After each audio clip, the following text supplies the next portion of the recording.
السلام عليكم ورحمة الله وبركاته، اخواتي في كل مكان. النهارده يا جماعة كده جبت لكم برضو الجبسن بورد اهو.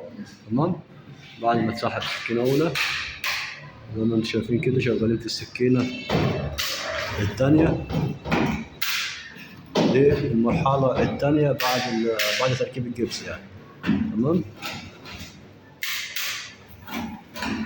الله ينور. السامح، مش عايز تقول حاجة لمتابعينا أحسن ناس واخواتنا؟ ها؟ تقول لهم إيه؟ ادعمونا يا عم. ادعونا. إن أحسن حاجة دي. كل اللي يشوف الفيديو بتاعنا يدعي لنا بالتوفيق فضلا وليس أمرا، وما تنسوناش بقى في اللايك والمتابعة. جزاكم الله كل خير، والسلام عليكم ورحمة الله وبركاته.